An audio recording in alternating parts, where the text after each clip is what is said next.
this fusion between what political party says, what the media says, and what the Supreme Court judgment says, this is almost identical. There was a circulation of a video showing two Christian women in Manipur. They speak one language, Right. and that language is of an ethnic Hindu nationalism. Just lay out why the Mughal Empire is so problematic to these Hindutva people. Elements of Gandhi's thought is so violent, especially when it comes to Muslim issues.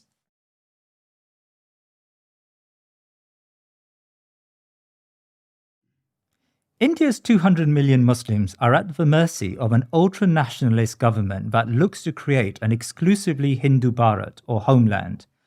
Since the rise of the BJP government led by Narendra Modi, Muslims have been subject to discrimination, alienation, daily religious abuse, economic marginalization, state-sanctioned mob violence, and pogroms like that in Gujarat in 2002.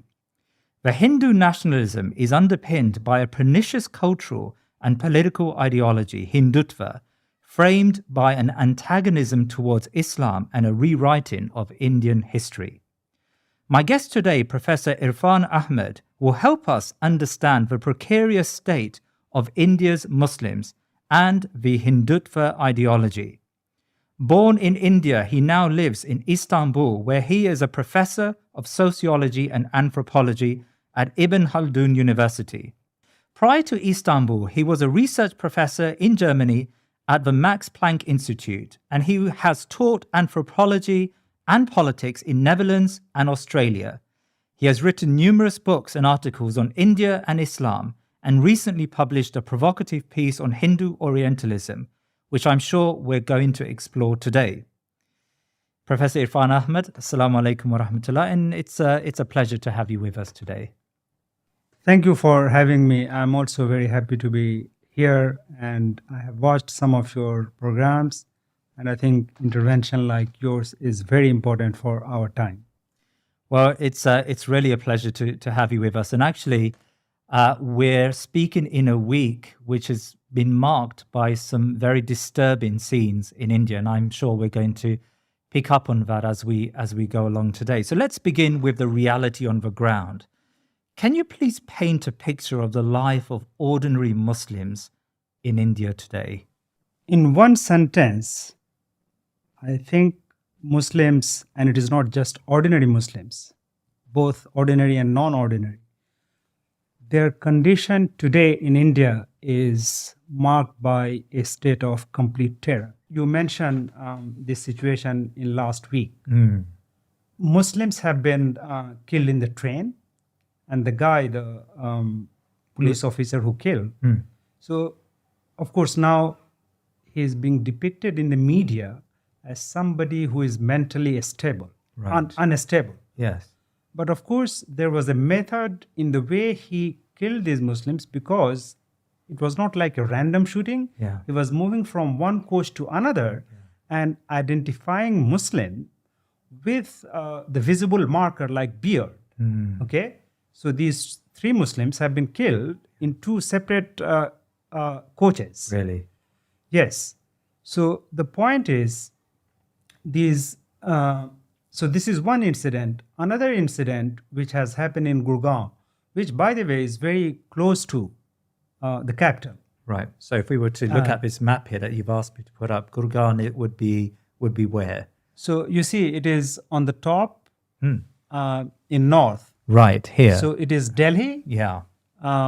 Technically, Gurgaon is part of Haryana, Right. but it is very close to Delhi. So if you were to drive by car, it will be like 20-25 minutes. Yeah. And why is that so significant? Why is being close to Delhi very significant? Because, of course, it is the capital of India, Yes. where you have parliament, you have prime minister who lives there. Right. So this is happening right under the nose of people who rule India. Yes. Now, in Gurgaon, there was a masjid, and it is not a full-fledged masjid. It was a makeshift masjid. Yes. And a very young imam, his name is Hafiz Saad. So the mob went, first attacked the masjid, and there I think there were 4 or 5 people who were attacked. This young imam, he was killed. He died in the hospital. This young imam is from the same state where I come from. Really? In fact, from the same district as well, Yeah. Sitamarhi. Ah. So you see this, and in Gurgaon in the past, there has been. So this is not the first attack on masjid, for example. It has happened before, because this is also Gurgaon is important as part of this new India, like new offices, Right. towers, IT offices, and so on. So you have Muslims who work there, but their number is very low. Yes. So they come for Friday prayer. Mm. Okay. So in some cases, they have been doing it in the open. In that kind of prayer, also they have been attacked. Really? There have been several reports. So this has happened not one time, but many times. So the point here is that this state of terror, which Muslims have been subjected to, and especially it has increased since 2014, Yes. when Modi came to power. Yeah. So what I want to say that this state of terror is as a state in the sense of condition. Right. So the condition of Muslims, it is marked by like social dispossession. It is marked by discrimination. It is marked by their worsening economic status, Yeah. their low representation in government jobs. There are very few Muslims who find a way to go to the university, to the higher education. Right. So this is what I mean, state as a condition. But then this condition of Muslims is definitely connected to the state as regime of power. Now, let me illustrate this, what I mean by this. So these kind of attacks, which I described here,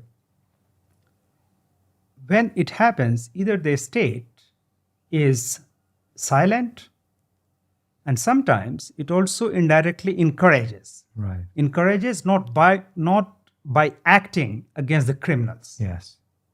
Okay? So in the case of lynching, not only that the government doesn't take action, you have a case from Jharkhand, which is in the north, Right. close to Bihar. Right. Earlier it was part of Bihar. Just over here. Yes. Yeah. Now, 20 years ago, it was created as a separate state. Yes. So there, Muslims were lynched, and those who lynched Muslims, you have a politician who not only spoke in favor of these Hindu lynchers, if that is a word, like lyncher, but when he went and actually gave bouquet to those who had lynched Muslims. So flowers to those who lynched the Muslims. Yes. Wow. And And this was a politician, the local politician in the area? yes, Oh. and that politician is not an insignificant one. Yeah. He's quite a significant politician who has fought national elections. Really? You know. Yeah. So in that sense, you see the state of terror that I'm speaking about, a state as a general condition, and also a state in terms of the political regime or the power. Yeah. They are connected. Now, this raises an important question that can we talk about democracy and terror? Because clearly India projects itself, and in a way it is, because every 5 years there is an election. So this raises the question that is there a connection between democracy and terror? Yeah. Now, of course, most theorists would say that actually terror is opposite of democracy. Yeah. But I think historically, terror and democracy have coexisted. Right. Now, you remember the famous or the infamous statement that Roosevelt made. And it is something like this, that the extermination of Indians was ultimately beneficial as it was inevitable. If you look at the history of democracy in Australia, Yes. the extermination of Aboriginal population, it is bound up with democracy. Right. It is bound up with nationalism. Can I ask you about? We hear a lot on social media. We hear about cow vigilantes. Who are these cow vigilantes? Can you just explain? Because it sounds like a very strange idea. Just explain what's going on there. I've written about this term cow vigilante or cow vigilantism elsewhere. I think the term itself is problematic. Right. Now, why? Because the idea of cow vigilante is, the word vigilance is a positive term, that we have to keep a vigil on something, right? So the idea here is that these are people who are engaged in a good cause, Yes. namely that they are maintaining a vigil against those who are either the term which is used in the Indian media, those who are smuggling cows. So it is not about every animal, Yes. particularly cow, Yes. right? Yeah. I think for me, the term cow vigilante is problematic because what you have here, these are criminals. Right. Because once you take law into your own hand, and if a poor Muslim is exporting animals, including cow, and you surround him, you start beating him, and in many cases they have been killed. So the word cow vigilante here is not appropriate. It is, from a legal perspective, they should be described as criminals, at least. Yeah. There are some people, and I have also used this term, that can we also talk about cow terrorist? Because by killing these Muslims in the Yes. name of cow vigilantism, Yes. what is the purpose? The purpose is to strike a terror Yeah. in the hearts and minds of Muslims. Yes. So, cow vigilante is, of course, and this will take us to a little bit of history. Now, the Indian Constitution is understood in the West as secular. But here we must make a distinction that the word secular was inserted in the Constitution only in mid-70s. Right. So from 47, when India got independence, Yeah. until 76 or 77, you don't have the word secular. It was inserted. But if you take the idea of India as a secular state, Yes. so Constitution has different parts. In the part which is called Directive Principles of the State Policy, that Constitution, in that part, it says that the state will try to ban beef. Okay? So it has not been implemented Yes. at a federal level, Yes. but different states have implemented it. Really. Now, after the rise of Modi, Yes. this has become a hot issue, and it is not simply enforced by the law enforcing agencies, but also these cow vigilantes, okay, who are civil society, technically speaking. Yes. So these are young people who are affiliated to either directly or indirectly Yeah. to the Hindutva organizations, Yes. and indirectly they also have protection from the police and from the civil administration. So can I ask about this? What is the relationship between the state, the government, these civil society actors like the RSS, the police, and the perpetrators, the mobs who conduct these public lynchings? This is really a great question,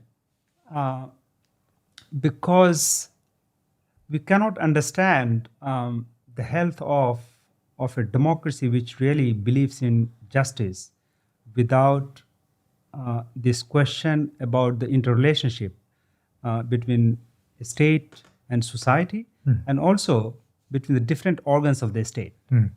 Now, as we know, liberal democracy is based on the idea of differentiation of different realms, okay, judiciary, executive, and legislative.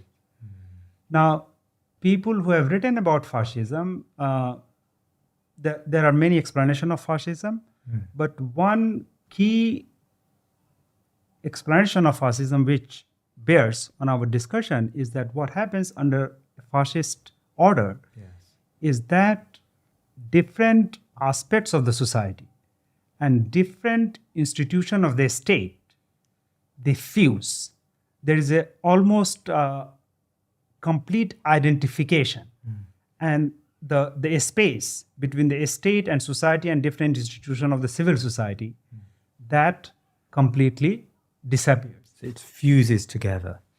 Yeah. So what the politician says and what the civil society says, what the media says, they become almost one identity, one unified voice. Right. And that is dangerous because the differences, the dissenting voices, they are simply eliminated. And in the case of India, you see this, if you want to use this word called fusion of different organs of the state as well as the society. Now, the first example of this fusion, and let's keep this idea of how fascism works in practice. It fuses Yes. these separate realms into one. So you see, the RSS and BJP, they have been working hard to demolish the Babri Masjid, which was eventually demolished in 1992. Now, if you take RSS and BJP as political parties, RSS being, by the way, just a quick explanation. so RSS is an organization which the full name is Rashtriya Swam Sevak Sangh. In English, if you translate it, it would be National Volunteer Association. Right. So the name itself is quite innocent, Yes. but as we'll explain it later, Please. Yeah. it has got a quite violent ideology as well as practice. And the BJP is the government in power, the political party of the ruling party. That is correct. Yes. So they have been campaigning for building of the Ram Temple, which also means demolishing the Babri Masjid. Yes. So if you take BJP and RSS as actor in civil society, because this is how political parties are, right? Taken as civil society actors. Yes. Now, what they have been saying for decades, the Supreme Court in its judgment, it said the same thing. And then media says the same thing.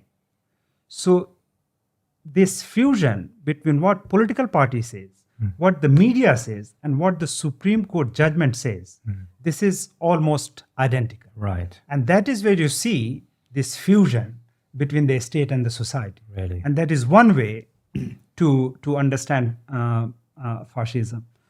Likewise, in our contemporary world, media is very important in order to shape our public opinion and so on. Now, there are many people who say that, well, India is a vibrant democracy. We have so many media houses, we have media pluralism and so on. So on the face of it, it looks very attractive. But I'm not interested so much as a political anthropologist or a social philosopher in the diversity in terms of number. The point is that you may have 15 media houses or 20 media houses. The key question is, how do all these different media look at the issue? How do they deal with the Muslim question? How do they approach the right-wing Hindu extremism?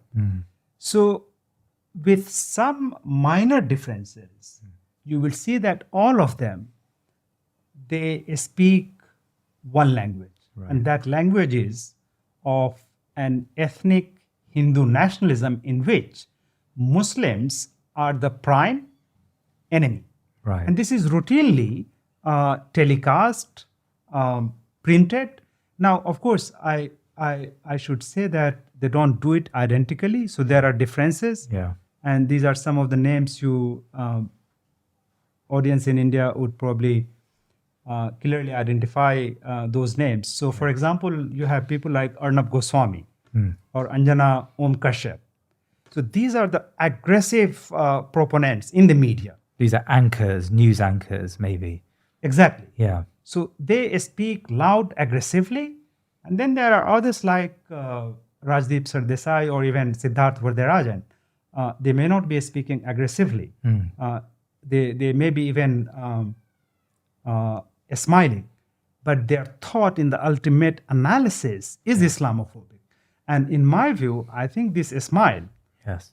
which often is more fake than genuine, this smile is as dangerous as the aggression that you find in Arnab Goswami or Anjana Om Kashyap. So the latter two would belong to what we would broadly call the liberal press, and the first two probably the more nationalist press. And your point is, it doesn't really matter because these are just different forms of a very rabid Islamophobia. That is correct, with some qualifications. Qualifications, yeah. Yes.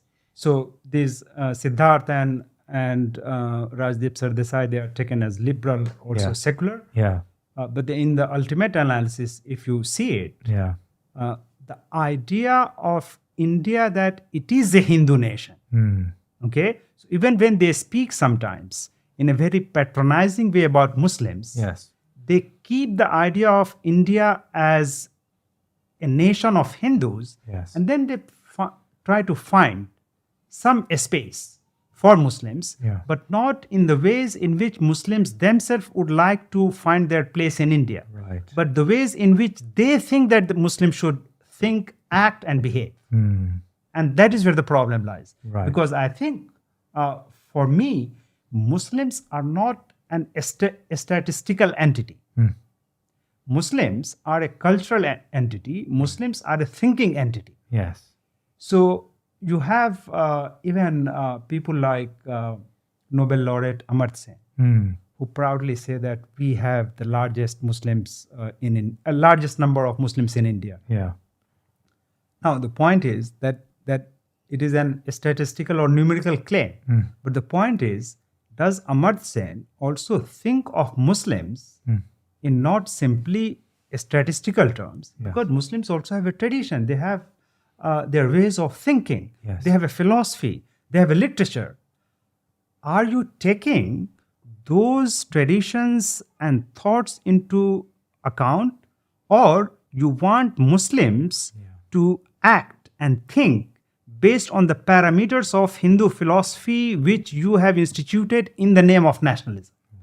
And that, I think, is a very critical point. Yeah. No, I think that's really interesting. And I saw recently, and it became an issue on social media. There was a circulation of a video showing two Christian women in Manipur who were stripped and paraded through the street and then ultimately abused and raped.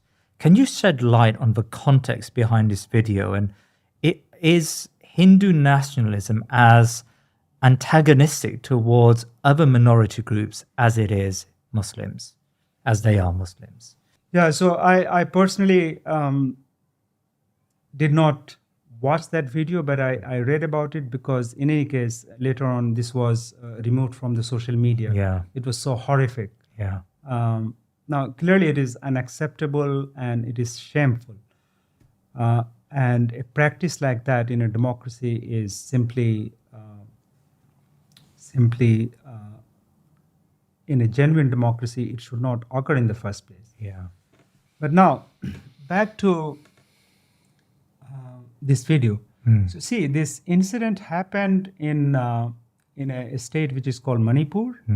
And the map that I showed to you, it is in the northeastern part of India. Right. And it is a small state. Yeah, so right in the north there. No, so northeast. Yeah. So if you bring your finger down. Yeah. Manipur is here. Yes. The one in green. Right. So it is a small state. Now, to understand the political context of that violence, Um, for your viewers, of course, it is a very complex situation in terms of ethnicity, language, history, and political formation. Yes. But for the purpose of this conversation, so there are two main communities. Right. Okay, the majority Hindu Methi community In Manipur. Yes. in Manipur, Yeah. and then you have Kukis, who are predominantly Christians. Right. Okay. Now, Meithis are in majority both numerically, but also in terms of power, because minority, after all, is not simply a numerical thing. Minority is a relationship of power. Right. You also have 8 or 9% of Muslims, but they don't matter. Okay.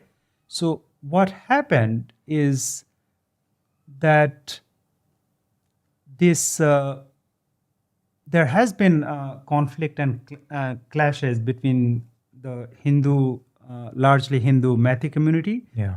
and the Kukis, who are Christians. Yeah.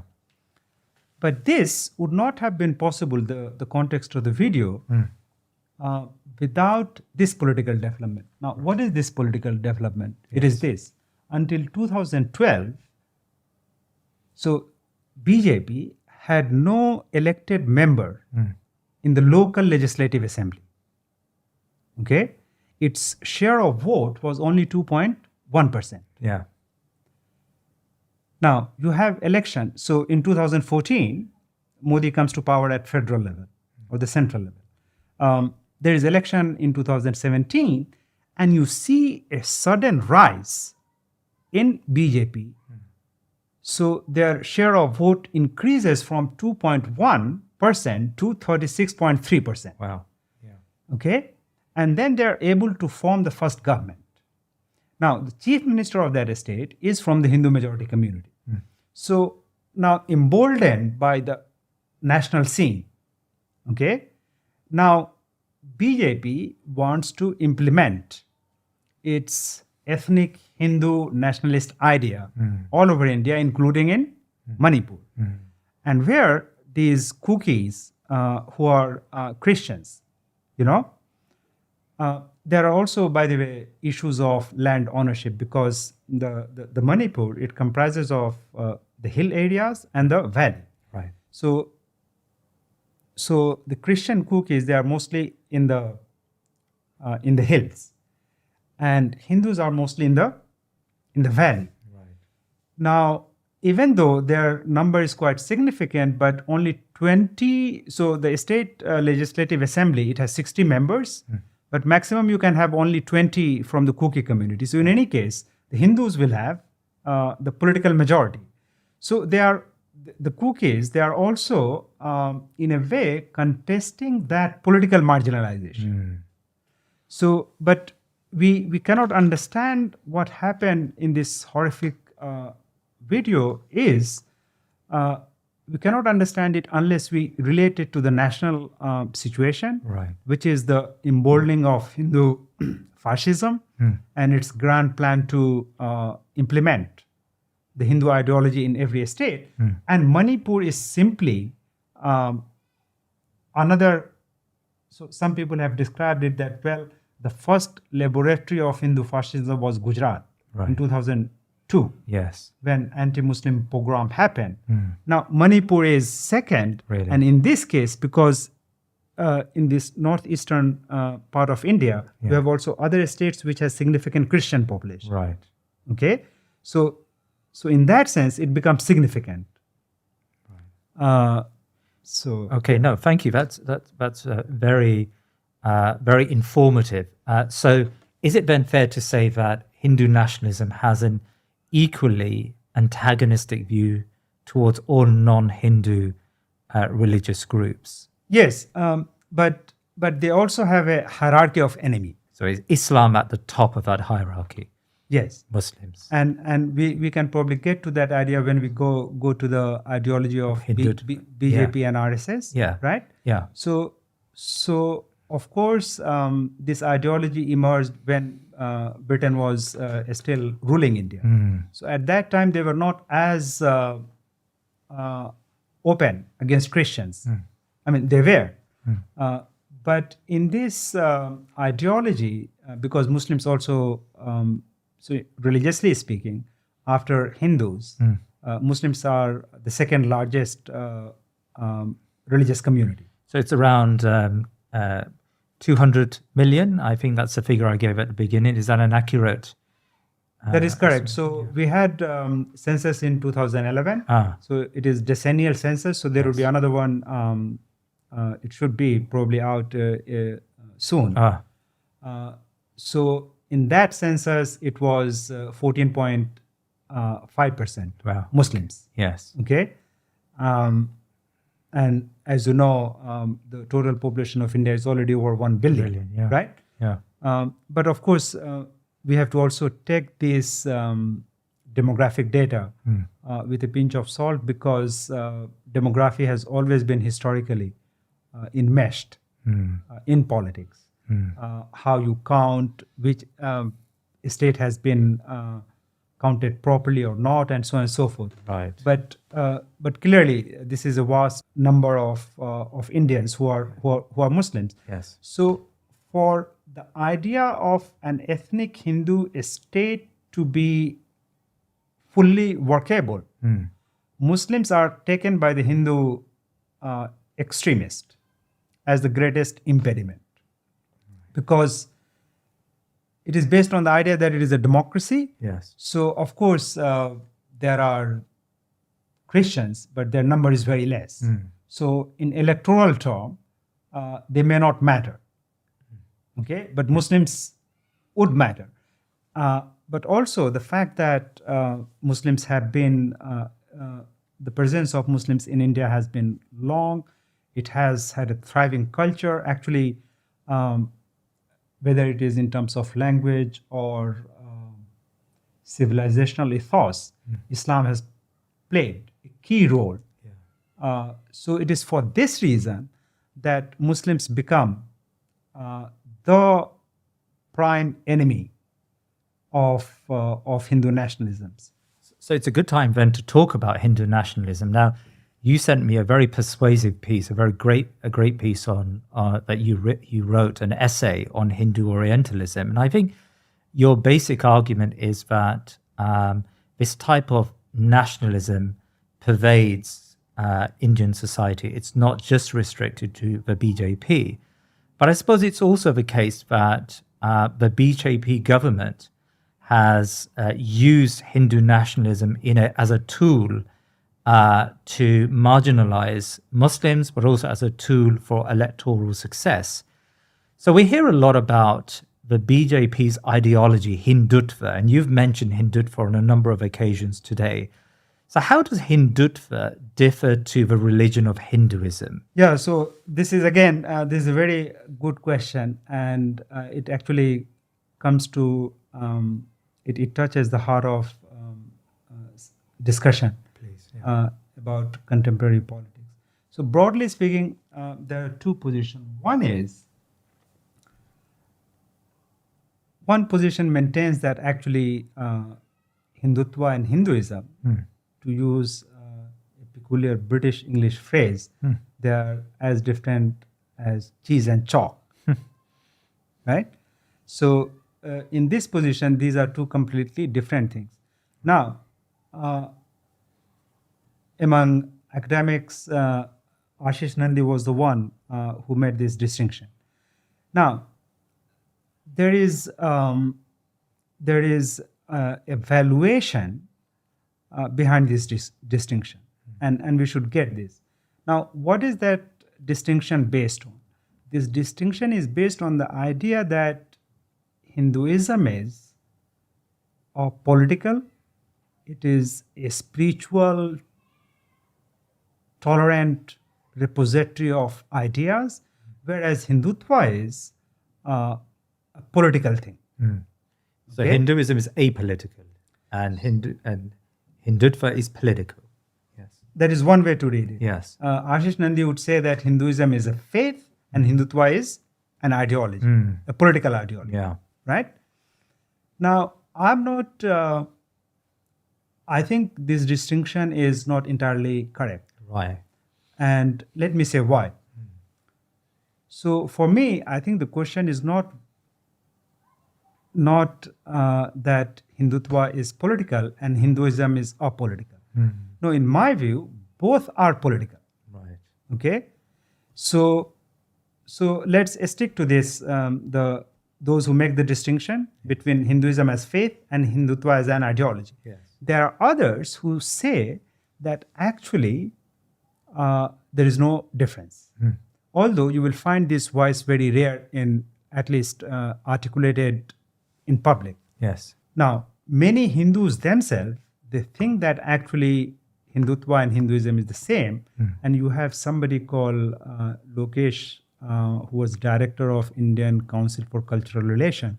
So not only he thinks that Hindutva is Hinduism, he went to the extent of saying that Modi is God. Yeah. Okay? So when you have a description like this, then the distinction between Hindutva and Hinduism is collapsed. Right. Okay?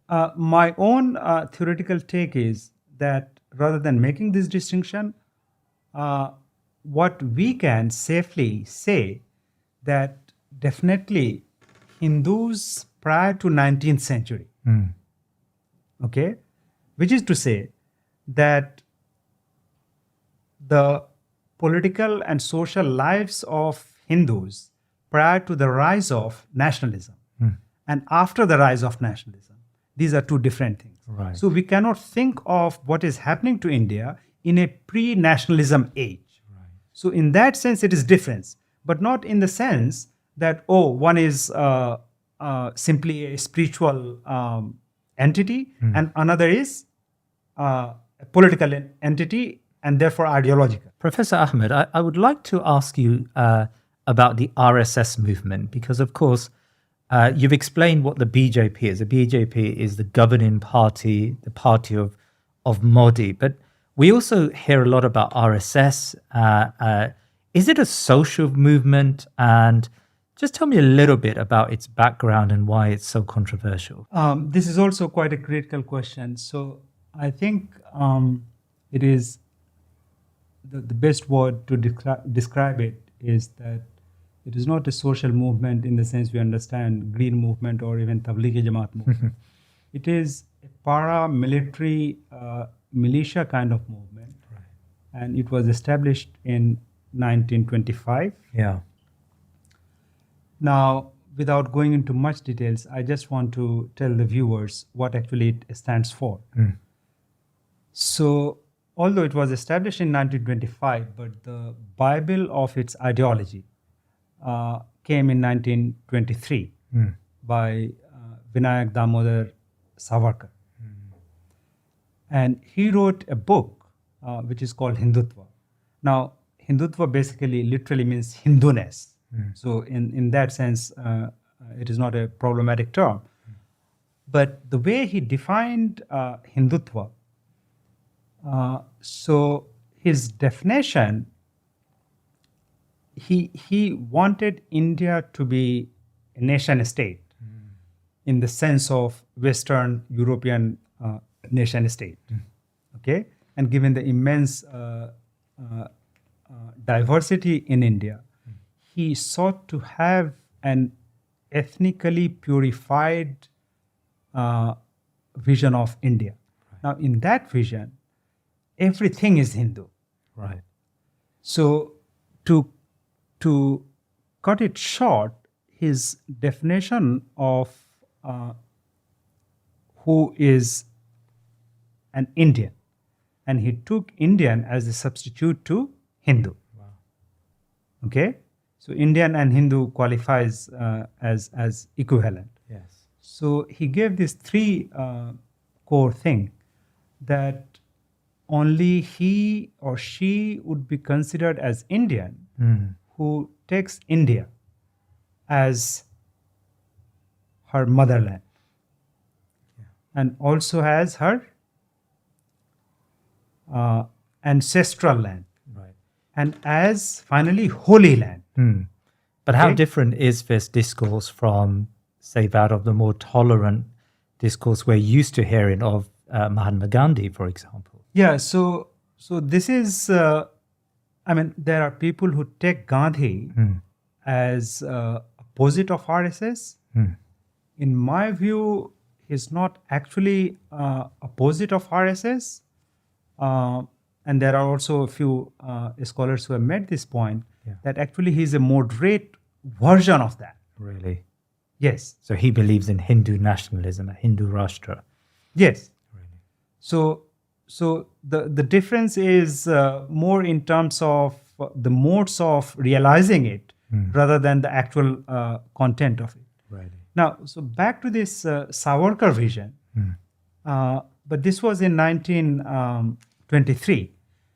Now, RSS, the second chief of the RSS, M.S. Golwalkar, he wrote a book which is called We, or Our Nationhood Defined.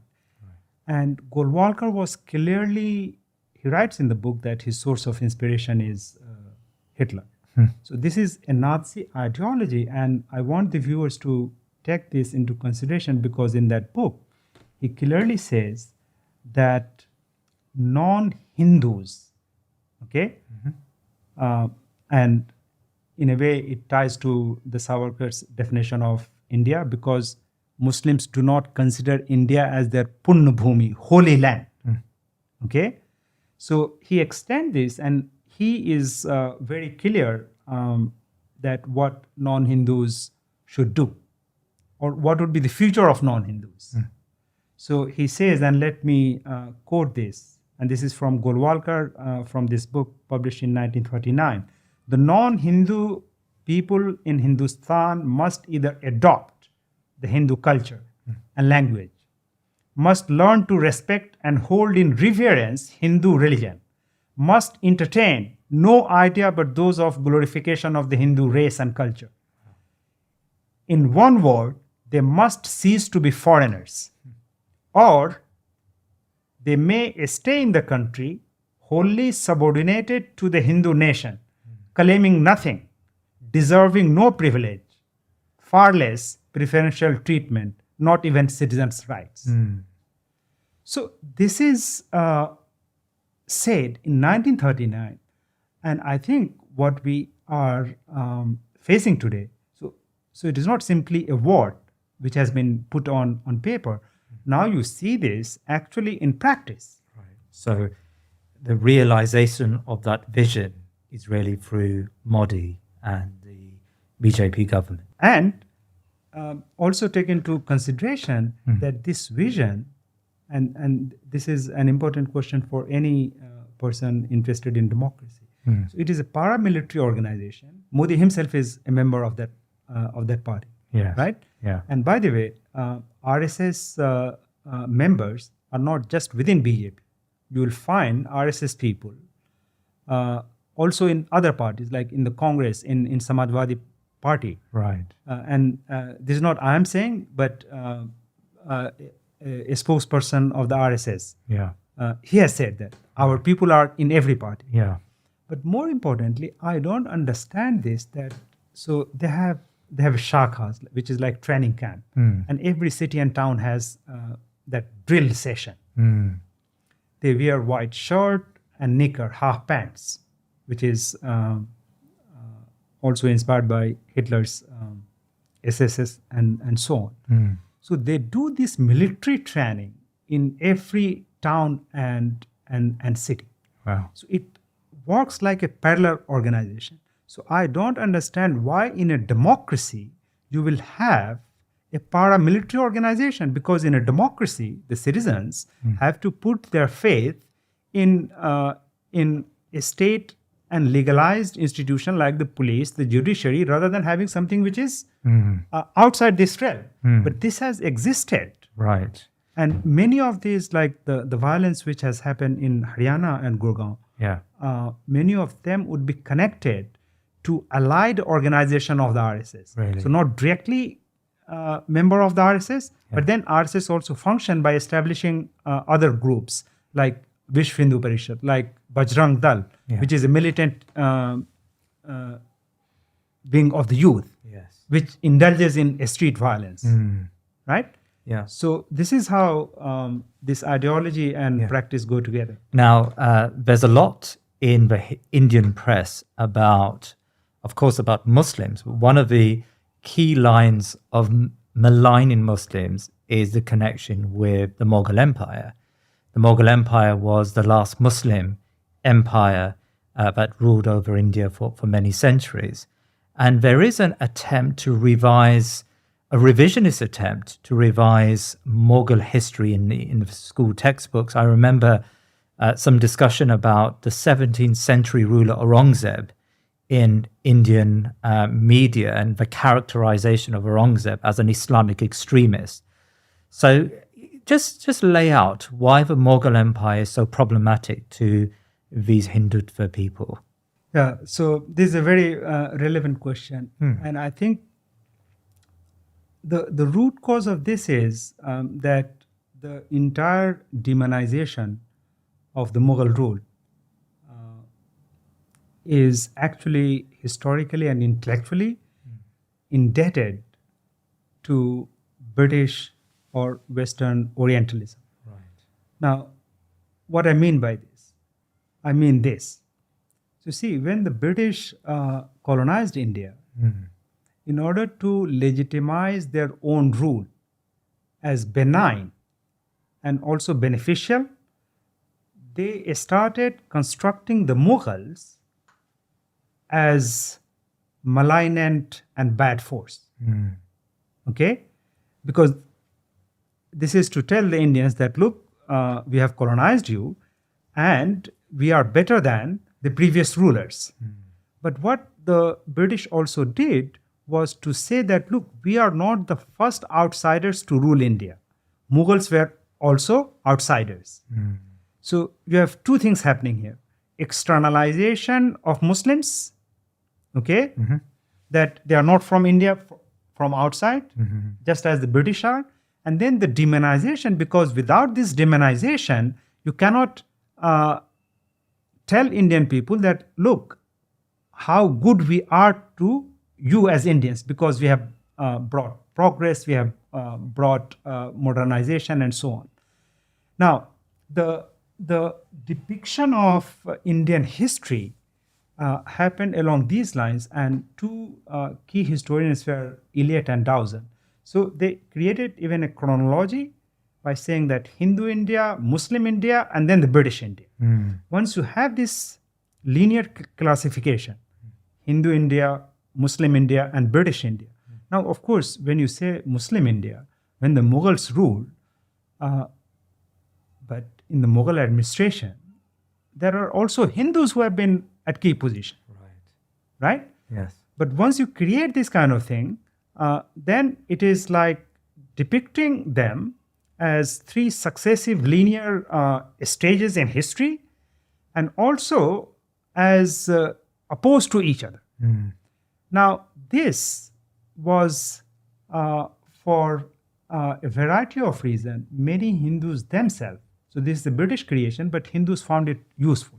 Yes. So you have somebody like called Raja Ram Mohan Rai, who is considered as leader of the Indian Renaissance.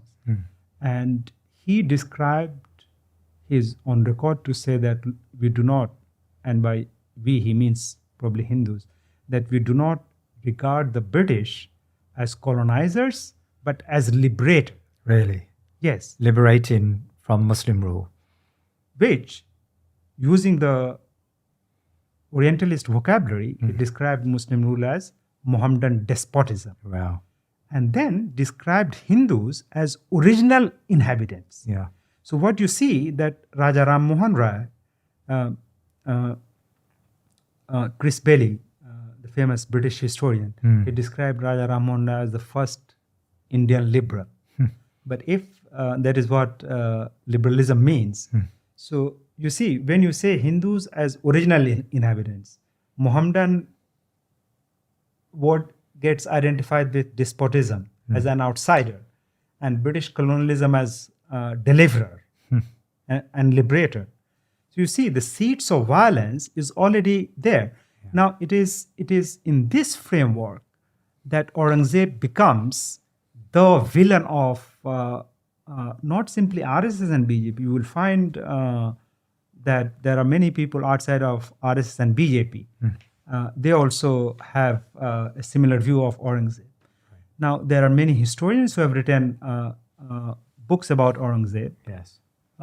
It is not entirely accurate the way he's being demonized. I mean, there was a historian called B.N. Pandey who wrote a book on Aurangzeb. And it is forgotten that Aurangzeb also gave land grant, to many temples as well. Hindu temples. Yeah. Yes, but also keep in mind that this demonization of Aurangzeb is at radical variance with Muslims' perception of Aurangzeb. For many Muslims, Aurangzeb is quite closer to the idea of a good leader, because the kind of lifestyle he used to lead. Right. He did not take money for his own from the exchequer of the government. He used to sew caps, and the money that he used to earn from that, he used to spend on his own food. Wow. But also he has this idea of justice. So he would have an audience with people. Even a commoner could come and have an audience with him about justice and so on. So for Muslims, Aurangzeb is something entirely different. The way and the Hindus, they depict him as complete villain. Now, of course, as a historian or academic, the point is not to endorse this or that view, but assess what actually historical evidence show. And clearly, historical evidence do not show that he was such a bad fellow. Yeah. He also did a lot of things, but he is mobilized in order to enact this politics of enmity, hatred, which is what you see all over India since 2014, especially. And is there any truth in the Hindutva narrative that Muslim India treated Hindus as second-class citizens? So a proper response would be from a historian who has done enough work. I'm not a historian, but what I can say, and this is crucial, that see, Al-Biruni, who wrote a book on India, and he was a scholar who went there, lived with Hindus, also learned Sanskrit. Really? Yes. He was an Arab scholar? Yes. Now, Abul Kalam Azad, he attributes this term to Al-Biruni, saying that, so in the Islamic worldview, of course, you have the notion of Ahl Kitab. Jews and Christians, right. Yeah. So through Al-Biruni, Abul Kalam Azad refers to this description of Hindus as Shib Ahl Kitab. Right. So, which is, and I'm not a expert of fiqh either, but shib literally means something which is closer to like a resemblance. So they are not Ahl Kitab in the sense of Jews and Christian, but shib is like something closer to it. So there were also ways to deal with religious differences. And my point is that there were, in Mughal bureaucracy, you have many Hindus who were at key position. There were finance minister who were Hindus. This goes, and also defense minister, especially in the reign of Akbar.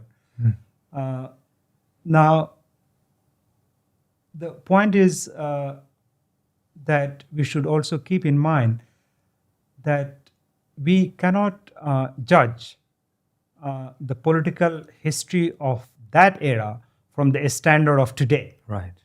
Because the idea of equality that we have today, that did not exist at that time. But I would go one step further and say that, okay, for theoretical reason, we accept that there has been discrimination. But by the way, this discrimination, I mean, you also have poor Muslims, weavers, right?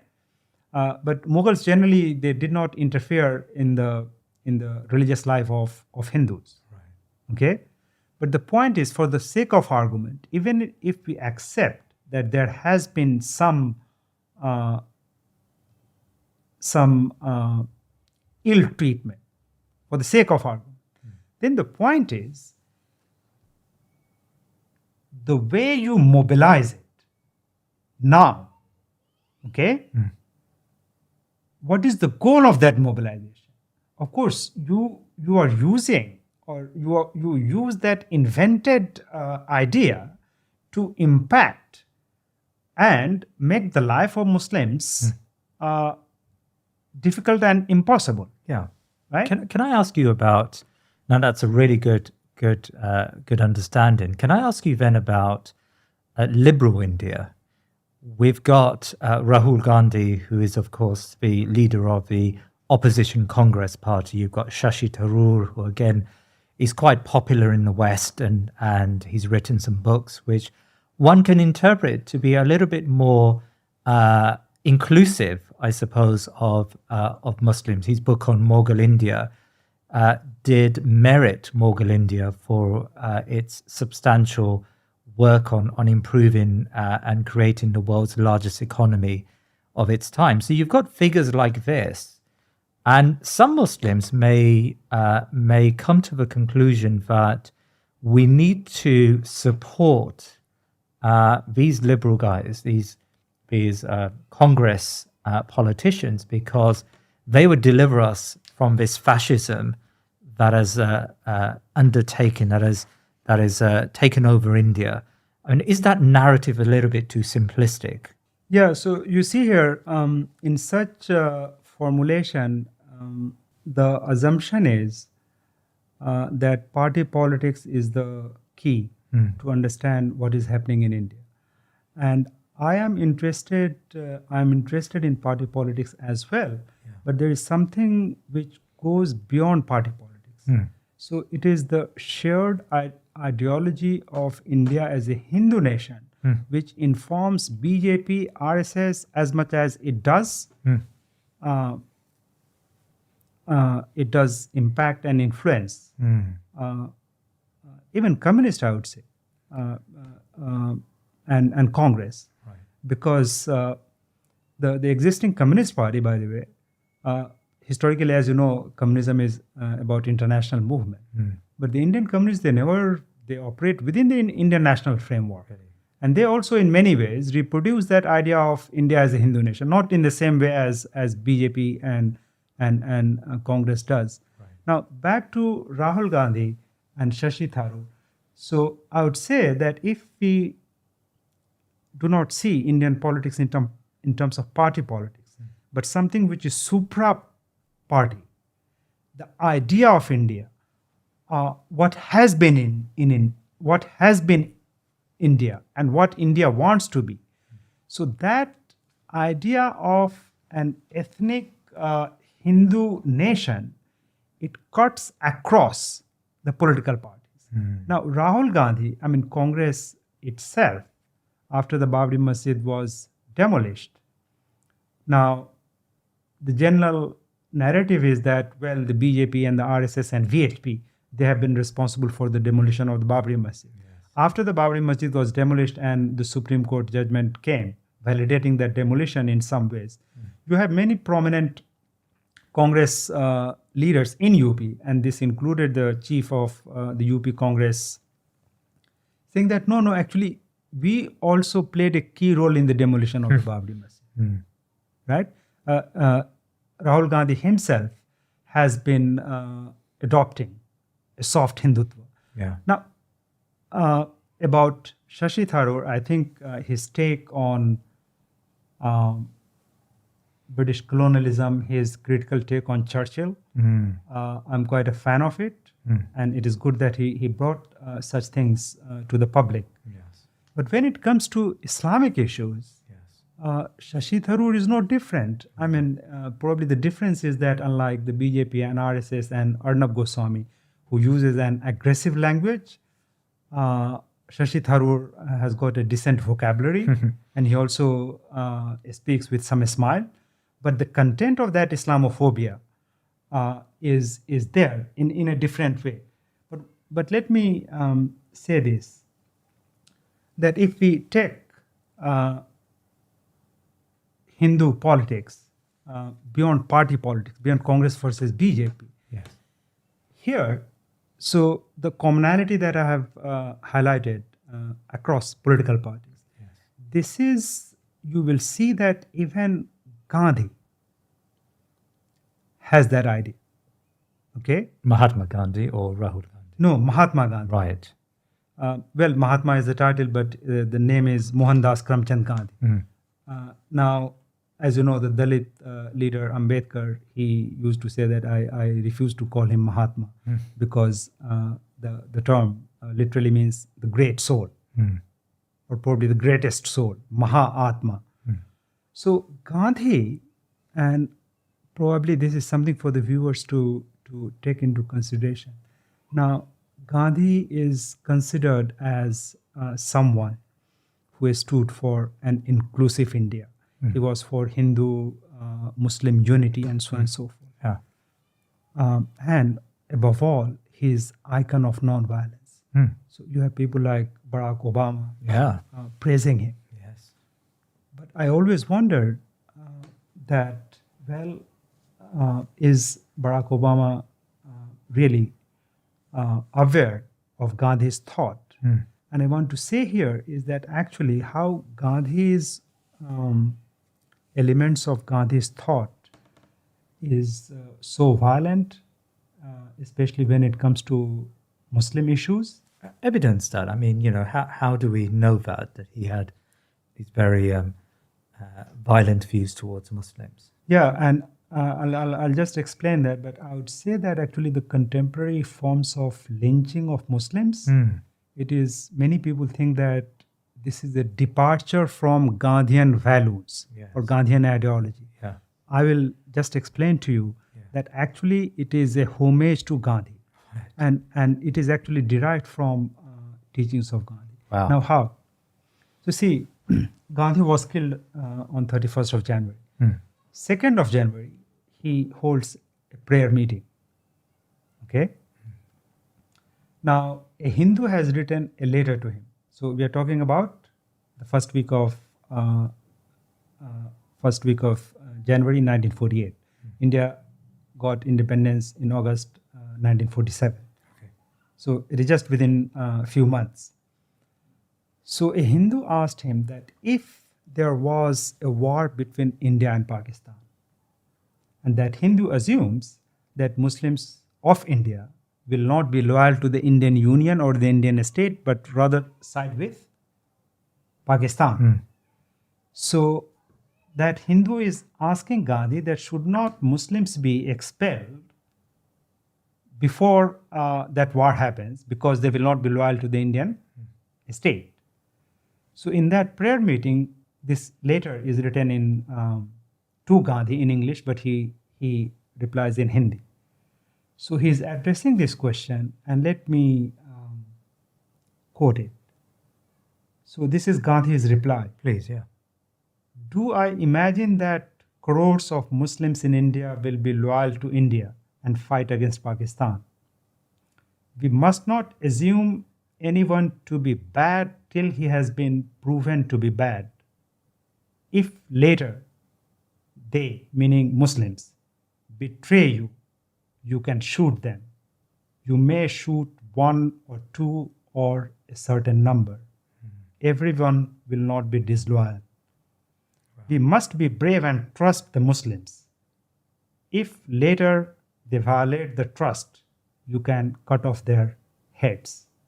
This is in collected works of Mahatma Gandhi, volume 98, page number 160 and 61. Wow. Now imagine you have collected volumes of 98. There are more volumes. I'm not a scholar of Hadith, but how many volumes of Hadith are there? So everything that Gandhi has said, it is collected. It is gone into over 100 volumes. Yes. Now, what you see, if you read this quote closely, so there are two things. If Muslims betray, you can cut off their heads. It doesn't occur to Gandhi that Hindus can also be disloyal. There's nothing in blood or religion, because you are talking about nation state. So he takes the Hindu questioner's assumption that only Muslims would be disloyal. And as we know from history, there have been many Hindus who have worked against the national interest of India. Yes. Right? So it doesn't occur to him that Hindus could also be loyal. He takes the assumption that Muslims would be disloyal. But then, if they are loyal and you want, so the proper legal mechanism would be that you put those disloyal Muslims in a court on trial. And if the court makes this judgment that they have betrayed India, then you can deliver the punishment, whether it is in terms of execution or jail. In this answer, Gandhi is telling his audience and addressing the questioner that you can shoot them. Now, what is lynching?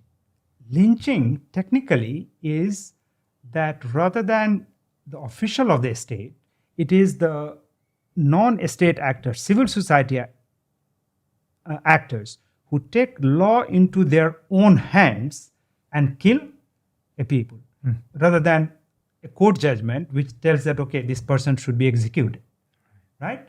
So in this quote, Gandhi is indirectly asking the citizens to take law into their own lands. And that way, what you see today in terms of lynching, Yes. because it is an illegal act, Yes. right? Yeah. So in my view, it is not a departure from Gandhian thought. It's the logic of it. Yeah. It is extension. Yeah. Yeah. Can I ask you about the international response to Modi's India, to this fascism? Now, I talk about how we live in an age of impunity. Why has there been near silence on the backsliding of democracy in India? I mean, Joe Biden, he speaks against human rights abuses around the world. Yet when it comes to India, neither does he speak against India, nor does he, in fact, he in a way sanctions. He permits these acts of violence by courting India. India is a member of his Summit for Democracies, where he brings the world's democracies together, and of course he's trying to develop a consensus against the autocracies in the world. Pakistan is excluded from that, even though they have elections, because Pakistan is seen to be an imperfect democracy or non-democracy, whereas India is seen to be other than that. Modi was on a visit to the United States not so long ago.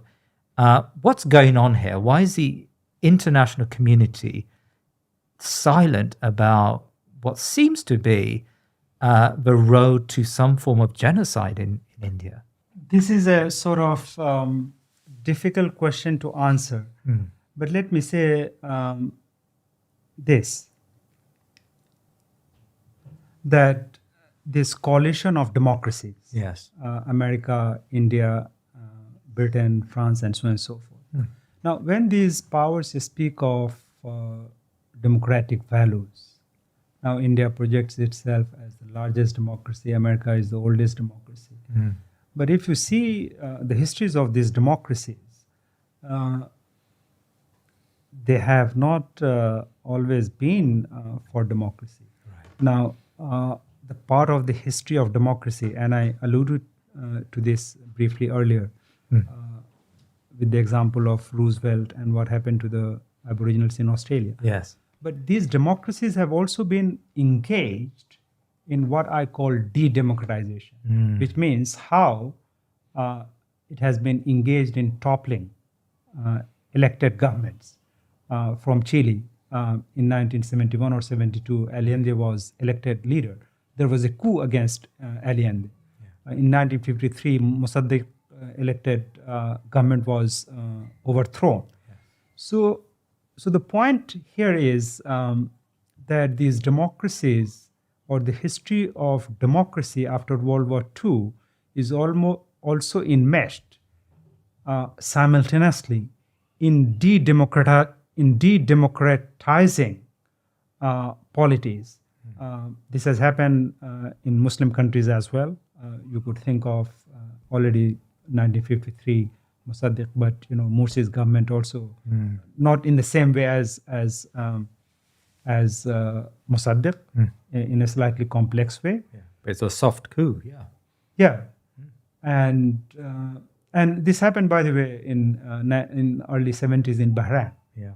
Okay, so you have many examples of these de-democratization. So when these democracies come together and speak in terms of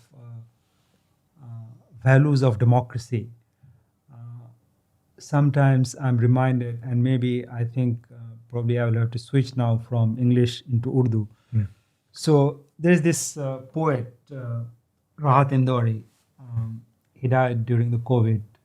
So he had this very pertinent couplet, and so let me say this. He said, झूठों ने झूठों से कहा है सच बोलो, सरकारी ऐलान हुआ है सच बोलो, घर के अंदर झूठों की एक मंडी है, दरवाजे पे लिखा हुआ है सच बोलो. So such kind of conversation, I'm not saying that this is the only thing, but in this particular context, it refers to a set of liars telling another set of liars that let's speak truth. Okay. Now, the reason why the West quotes Modi, now you mentioned Quad and so on and so forth. So of course it is to counter China and so on. There is also an argument that, look, India is the largest market. So the West wants to do business. Right. And there are people who have said that, no, from the Western world, you will not hear anything about violation of democracy or human rights because it is party to this alliance to counter China. Yes. But then if that is the case, and if it is simply raw or brute politicking, then the question is what happens to the idea of norms? Yes. What happens to values? Human rights. Human rights. Yeah. And that, I think, and this may not be a practical response to your question, but I think at the theoretical level, my sense is that, look, the world order or the world disorder that we have after World War II in the form of the United Nations. So it is a world of nation state. Now, the chief working axiom of this world order is ruthless pursuit of national interest, right? Every nation state is engaged in pursuing its own national interest. Yes. And then, of course, you have coalition and alliances. Now, this whole idea of national interest, the way modern politics works, this national interest is based on the idea of enmity. So Carl Schmitt, who was sympathetic to fascism, so he takes politics as setting friends apart from enemy.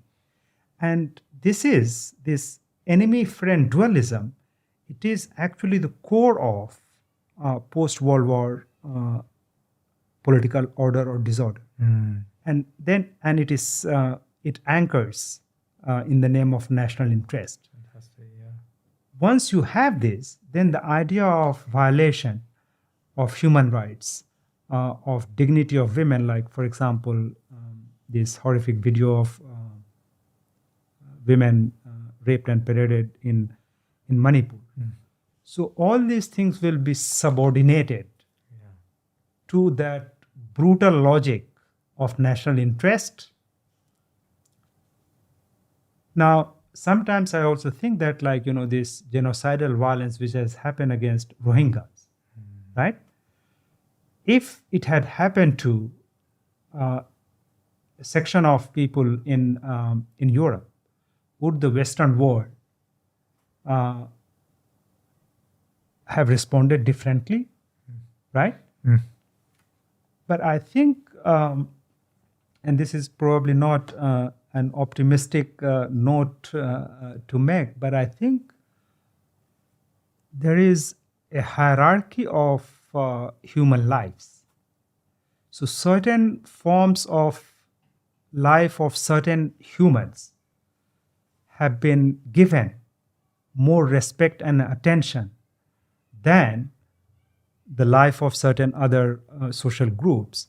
And unless we do away with that hierarchy and really come to a genuine egalitarianism where humans are not ranked or graded based on now either racism, nationalism.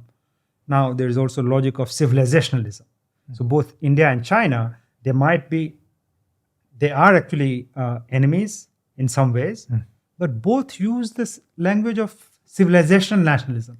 China has been a great civilization since time immemorial, and India makes the same argument, right? So we have to have really a radically new understanding of humans, where this gradation and hierarchy is done away with. And once we get to that stage, only then I think we'll be in a position to talk about suffering of all and really create a beautiful world. Because what we are confronted with today is all awful. And this awful, by the way, is legitimized by lawful.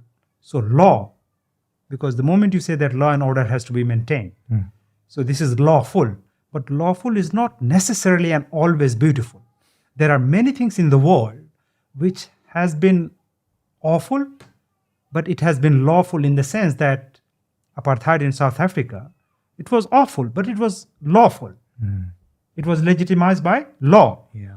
We as humans, I think we have to aspire more towards not simply lawful, but a lawful that is also beautiful. It is for humanity. It is for not simply for humans but also it is sensitive to the larger idea of universe in which rivers, animals, insects, and butterflies and cats, they all have their rightful and dignified place. Can I ask you one last question? It's been a fascinating discussion, and I've really valued your responses to my questions. There is a raw feeling amongst Indian Muslims, and I sense it also when I speak to Pakistani Muslims, that we have 200 million Muslims in India today. We have that's the third largest population of Muslims in the world, in fact. But in 1947, when India and Pakistan separated, those Muslims decided to remain in India. Was it a mistake to stay in India? And should those Muslims, your parents, your grandparents possibly, should they have moved to Pakistan? This question in its axiom, a little bit problematic, because there's nothing called Muslims decided or chose to remain in India. Right. Now, why I'm saying this? See, there is whole library written on partition and so on. I think from the Pakistani side also there is quite a bit of damage done to the historical facts. Look, the best definition of partition that I uphold, and I have written about it. So, see, Sardar Vallabhbhai Patel, who became the Home Minister, and he was from the same estate as your grandparents or forefathers, Gujarati. Yes. Yeah. Right? So he says that partition was cutting off the diseased limb. Now, what does it mean? So here is the idea that from 19th century onwards, and I made this reference to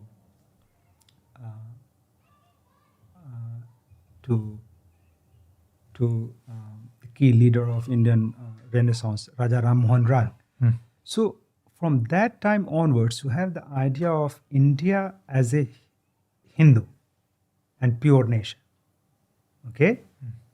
Now, Muslims were, but of course, from Raja Ram Mohan Rai until Patel, there is a long time. So it is not like it happened just in one go, you know? Yeah. So slowly. So once you have that idea of a purified ethnic Hindu nation, Muslims were seen simply as detrimental.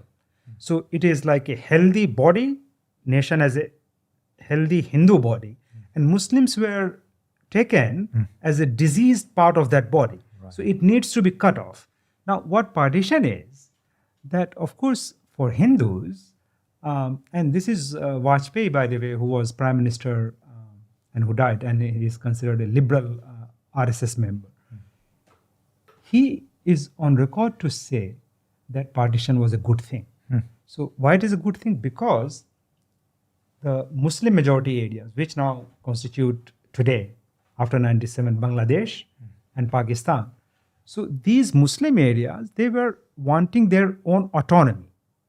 Okay? And speaking on behalf of Muslims. So once you have territorially separated them and given them a state, separate state. Yeah. Now, Muslims who remain in India. So there was in partition drama, there is nothing called that, oh, you have a choice. Actually, you have work by historians when Muslims were going from India to Pakistan. So after a few months, this is in Jung, and there is a cartoon. It says that Pakistan is full, which is to say that now you don't come because our geography is definite and we cannot accommodate all Muslims. So it was not in the sense of like, oh, Muslims have been given a choice to go. There's nothing like that. And for Hindu nationalists also, if you have a small population, that is not a problem. So this is what Vajpayee said, that partition was a good thing. We have now less Muslims, and it is easier to manage them. Right? So it is not in terms of choice. But what I want to say here that Pakistan as an entity, as a name. So please keep in mind that before 1947 there is nothing called Pakistan. Yes. Right? But the enmity against Islam exists prior to 1947. So that time the Hindu nationalism or mainstream Indian nationalism conducts itself against Islam, against Muslims. Yes. Now, what happens after 1947, the Indian politicians or people like even Shashi Tharoor, they will, if they do not use the word Islam, but when they use the word Pakistan, and Pakistan in Indian nationalism is a bad word. So when you say that guy is a Pakistani, that means you are being disloyal, right? You are not being tolerant, you are exclusivist. So even for these liberals, when they use word Pakistan, it basically means that something, because of certain liberal constraints, you cannot say Muslims, and you cannot abuse them. So Pakistan becomes a word of abuse. Right. And that is why it is kept alive, like on a daily basis, 24/7. You cannot read a newspaper in India or watch a television